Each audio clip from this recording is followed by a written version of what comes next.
안녕하세요. 김도경 목사입니다. 어제는 중복이었는데요. 그래서인지 정말 무더웠습니다.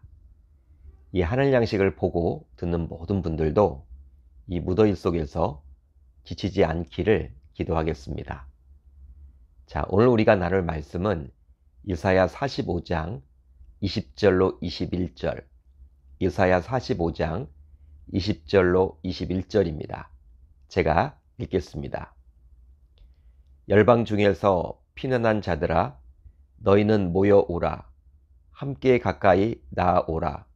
나무 우상을 가지고 다니며 구원하지 못하는 신에게 기도하는 자들은 부지한 자들이니라.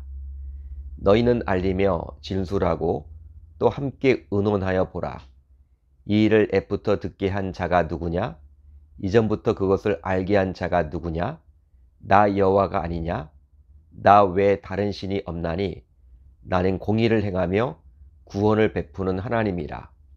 나 외에 다른 이가 없느니라. 아멘. 하나님의 말씀입니다. 오늘은 이 말씀을 통해서 아직도 우상을 숭배하는 그대에게, 아직도 우상을 숭배하는 그대에게 란 제목으로 은혜를 나누겠습니다. 우리가 신앙의 대상으로 믿고 섬기는 하나님께서 가장 싫어하시는 것은 무엇일까요? 바로 하나님이 아닌 다른 우상을 만들어 숭배하는 것입니다. 그래서일까요? 우리 하나님께서는 자신의 백성인 이스라엘 민족을 출애굽시킨 이후에 십계명을 주시면서 그 십계명의 1계명에서 3계명까지를 우상 숭배에 대한 경고로 할애를 하고 있습니다. 그만큼 하나님께서는 자신의 백성들이 우상 숭배하는 것을 끔찍하게 증오하시죠. 자신의 백성뿐만 아니라 하나님을 모르는 자들도 우상 숭배하는 것을 원치 않으십니다. 따라서 하나님을 믿는 저와 여러분들, 우리 신자들은 나 자신도 우상 숭배를 해서는 아니 되겠지만 내 주변의 불신자들 가운데 우상을 숭배하는 자들이 있다면 그들이 하루빨리 우상 숭배에서 벗어나 하나님을 인정하고 믿을 수 있도록 간절히 중보 기도를 해야만 하겠습니다.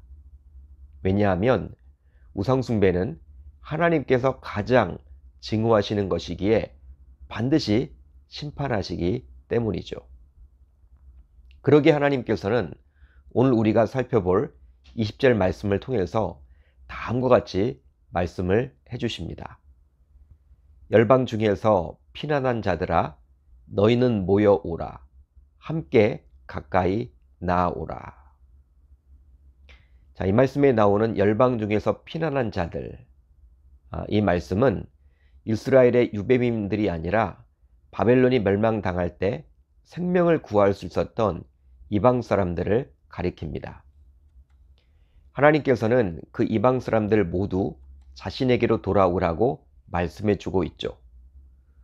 바로 바벨론이 멸망을 당할 때 살아남았기에 이제 돌이켜서 진리를 깨달았으면 좋겠다라고 여겼기 때문입니다. 그렇지만 그들은 여전히 다음과 같은 행동을 하죠.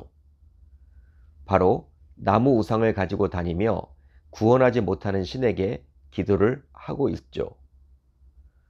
오히려 그들은 바벨론이 망할 때 자신들이 살아남을 수 있었던 것은 자신들이 섬기는 우상 숭배 덕분이라고 여겼습니다.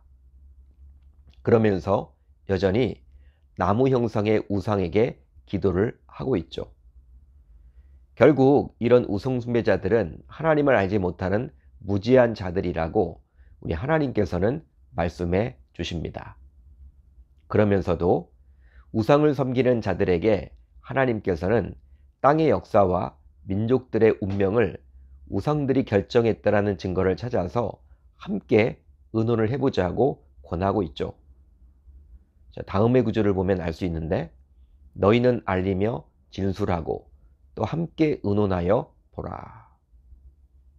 결과적으로 여호와를 제외하고는 아무도 고레스의 등장과 승리를 애적부터 들려주고 이전부터 알려준 신은 없습니다. 바로 여호와 하나님만이 참신이기 때문에 가능했던 것이죠. 자, 45장 21절 중반절을 보면 이렇게 나옵니다. 이 일을 애부터 듣게 한 자가 누구냐? 이전부터 그것을 알게 한 자가 누구냐? 나 여호와가 아니냐? 나 외 다른 신이 없나니? 그렇다면 참 신이신 하나님은 어떠한 분이십니까? 바로 공의를 행하며 구원을 베풀어 주시는 하나님이십니다. 나는 공의를 행하며 구원을 베푸는 하나님이라. 지금까지는 이스라엘에만 한정되었던 공의와 구원, 그 공의와 구원을 이제 하나님께서는 여러 민족들에게로 확장시키는데요. 즉 여호와께서 홀로 하늘과 땅을 창조하시고 사람들이 땅에서 살 수 있게 해주셨기에 그분은 여러 민족들에게도 의로우신 하나님과 구원자가 되십니다. 따라서 이스라엘은 물론이고 열방을 향하여 공의를 행하고 구원을 베풀 수 있는 신은 여호와 하나님 외에는 없음을 알 수 있는 것이죠. 그러기에 우리들 모두 공의와 구원을 교회 안의 일로만 한정지어서는 아니 될 줄 믿습니다. 즉, 이 세상의 역사에 관심이 없는 하나님으로 만들어서는 아니 되며 하나님의 구원을 영원 구원으로 축소해서는 아니 되겠죠. 따라서 공의를 행하고 구원을 베풀어 주실 수 있기에 하나님만이 참 신이십니다. 그래서일까요? 하나님께서는 21절에서 두 번씩이나 나 외 다른 신이 없나니, 나 외 다른 이가 없느니라, 이렇게 말씀을 해주셨죠. 바로 자신만이 참신임을 만천하에 드러내 주셨습니다. 그러기에 저와 여러분들 모두 참신이신 여호와 하나님만을 붙잡고 그분에게 모든 것을 맡기며 살아가야만 하겠습니다. 그러나 안타깝게도 사람들은 여전히 나무 우상을 가지고 다니며 구원하지 못하는 우상을 붙잡고 섬기며 인생을 살아가곤 하죠. 심지어 자신에게 어려운 문제가 생기게 되면 그 우상에게 기도를 하기도 합니다. 실제 이렇게 과학 문명이 발달했음에도 불구하고 여전히 용하다라는 무당집은 문전성시를 이루고 있다고 합니다. 그렇다면 그 이유는 무엇 때문일까요? 바로 앞날에 대한 불안함 때문입니다. 실제 사람은 미래를 조금도 내다볼 수가 없죠. 1시간 후에 자신에게 어떠한 일이 일어날지 알 수 있는 사람은 없습니다. 그러기에 미래에 자신에게 어떤 일이 닥칠지 알 수가 없기에 항상 불안해할 수밖에 없겠죠. 그 불안함을 조금이나마 해소하고자 점집에 있는 무당을 찾아가는 것입니다. 실제로 사람들의 마음속에 앞날에 대한 불안함이 모두 있어서인지는 몰라도 대중이 보는 예능 프로그램에도 종종 무당이 등장을 하곤 하죠. 아마도 방송국 측에서는 무당을 등장시키면 더 많은 사람들이 시청하기에 시청률을 높이고자 무당을 등장시키는 것 같습니다. 심지어는 방송을 보면서 무당의 말을 믿지 않는다는 기독교인들조차도 그런 무당의 말에 호기심을 느끼곤 하죠. 그렇지만 무당의 말이 일부 맞을 수는 있겠지만 정확한 미래를 내다볼 수는 없습니다. 바로 오늘 말씀에 나오는 어떠한 우상도 고레스가 등장해서 바벨론을 멸망시킬 것이라는 그 사실을 미리 알 수 없었듯이 말입니다. 즉 미래를 정확히 주장하는 분은 오로지 여호와 하나님 한 분이시죠. 따라서 신자인 우리들 모두 무당과 같은 자, 즉 우상을 숭배해서는 아니 될 줄로 믿습니다.